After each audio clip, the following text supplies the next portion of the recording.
Class 11-এর Bangla পাঠ্যসূচি second সেমিস্টারে দুটি ছোট গল্প আছে। তার মধ্যে একটি অন্যতম প্রধান ছোট গল্প হলো রবীন্দ্রনাথ ঠাকুরের ছুটি গল্প।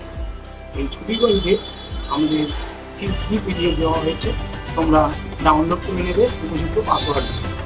তবে এটা ডাউনলোড করার আগে আমি তোমাদের বলবো যে তোমরা অবশ্যই এই গল্পের উৎস প্রেক্ষাপট এবং সারাংশটা ভালো করে বুঝে নাও। আমরা জানি রবীন্দ্রনাথের জমিদারি ছিল। সেই জমিদারি দেখতে যাওয়ার জন্য তাকে শিলাইদহের সাজাদপুর অঞ্চলে তাকে যেতে হবে। সেই অঞ্চলে গিয়েই আমাদের এই গল্পের প্রেক্ষাপট। এই গল্পটি 1299 বঙ্গাব্দ অর্থাৎ ইংরেজির 1892 খ্রিস্টাব্দে সাধনা পত্রিকায় প্রকাশিত হয় এবং পরে এটি গল্পগুচ্ছের অন্তর্ভুক্ত হয়।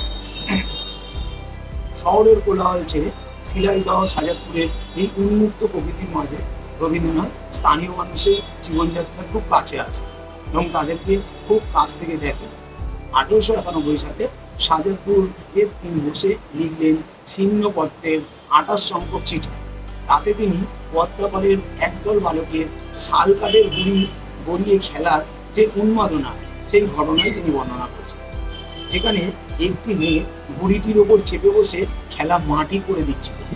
আমাদের এই গল্পে মেয়েটির কথা নেই, তবে এই চরিত্রটি মাখনলালকে করতে দেন। ছেলেদের এই সহজ সরল ছেলে মানুষই এবং প্রকৃতির কোলে ঘটে যাওয়া সামান্য ঘটনাই তার মনে গভীর রেখাপাত করে। এই প্রকৃতিলগ্ন মানুষের প্রাণময়তা এবং প্রকৃতি থেকে বিচ্ছিন্ন হওয়া যন্ত্রণাকে উপযোগ করে রবীন্দ্রনাথ সৃষ্টি করলেন তার অমোঘ কল্পনা মিশিয়ে অসাধারণ সৃষ্টির শ্রুতি, যা একটি অমর ছোট গল্প। এরপরে আমরা আসছি এই ছুটি গল্পের সারাংশ। রবীন্দ্রনাথ ঠাকুরের এই ছুটি গল্পের প্রধান চরিত্র দুরন্ত চঞ্চল স্বভাবের ফটিক চক্রবর্তী, যে গ্রামের বালকদের সর্দার। ফটিকের নেতৃত্বে ছেলেরা নতুন নতুন খেলার পরিকল্পনা করত। একদিন নদীর ধারে পড়ে থাকা এক বিশাল আকারের শাল কাঠের গুড়ি গড়িয়ে নিয়ে যাওয়ার সময় তারা যে নিয়ে সুন্দর একটি খেলায় মেতে উঠেছে, তখন এসে পৌঁছায় মাখনলাল। সে তার উপর এসে বসে। ফটিকের ধমক শব্দ তার কথা সে শোনে না। তখন সকলে ঠিক করে মাখনকে শুধুই গড়িয়ে দেওয়া হয়।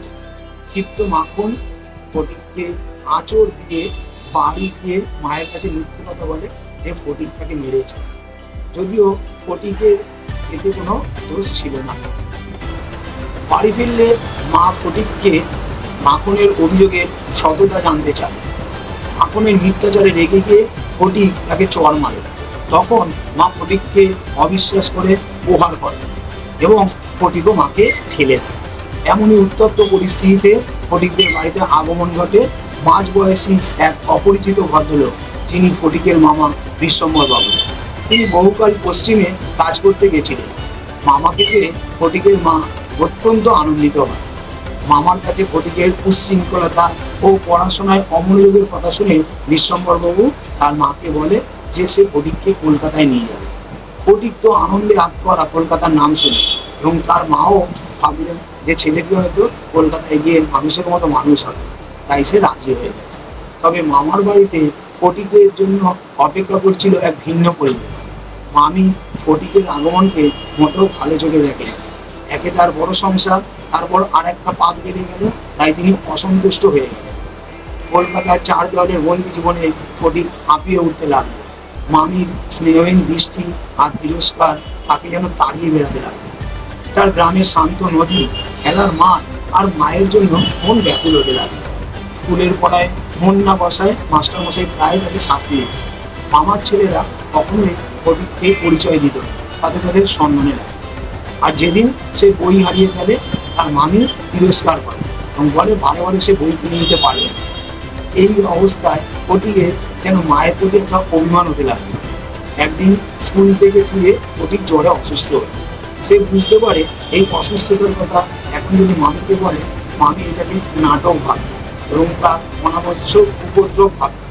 তাই বর্ষণ মুখর এক রাতে ফটিক কাউকে না জানিয়ে বাড়ি ছেড়ে নির্দেশ। সকালে তার খোঁজ না পেয়ে বিশ্বম্বর বাবু পুলিশের কাছে সমস্ত ঘটনা জানায়। সারাদিন খোঁজাখুঁজির পর পুলিশ তাকে বৃষ্টিতে ভেজা প্রবল অসুস্থ অবস্থায় ফিরিয়ে আনে। ফটিকের জ্বর অত্যন্ত বেড়ে যায় এবং সে প্রলাপ করতে শুরু করে। বিশ্বম্বর বাবু ডাক্তার ডেকে ফটিকের মাকে আনার ব্যবস্থা করে। ডাক্তার জানিয়ে দেয় ফটিকের অবস্থা ভালো নয়।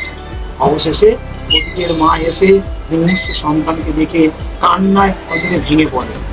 মৃত্যু পথযাত্রী ফটিক মাকে দেখতে পেয়ে ক্ষীণ কণ্ঠে বলতে থাকে, মা এখন আমার ছুটি হয়েছে, মা এখন আমি বাড়ি যাচ্ছি, এবং প্রলাপ করতে থাকে, এক বাও মেলে না, দুই বাও মেলে না।